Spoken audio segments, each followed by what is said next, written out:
অনেকে ভাবে জীবন বদলাতে টাকা, পরিচিতি ও সুযোগ দরকার, কিন্তু আসলে এটা সত্য নয়।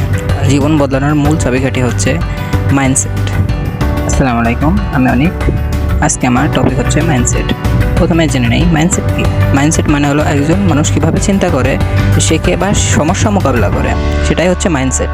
মাইন্ডসেট মূলত দুই ধরনের।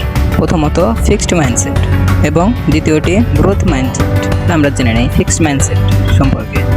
ফিক্সড মাইন্ডসেটের যে সকল মানুষ রয়েছে তারা চিন্তা করে, আমি যেমন আছি ঠিক তেমনই থাকবো, নিজেকে বদলানো সম্ভব নয়। একটু উদাহরণ দিয়ে বললে, কেউ যদি মনে করে যে আমি তো গণিতে খারাপ, আমার দ্বারা এটি ভালো করা সম্ভব না, এটাই হলো ফিক্সড মাইন্ডসেট।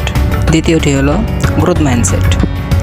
গ্রোথ মাইন্ডসেটের যে সকল মানুষ রয়েছে তারা মনে করে, আমি শিখে চেষ্টা করে আরও ভালো করতে পারবো। একটি উদাহরণ দিয়ে বললে, আমি তো গণিতে দুর্বল, কিন্তু প্রতিদিন অনুসরণ করলে এটাতেও আমি ভালো করতে পারবো।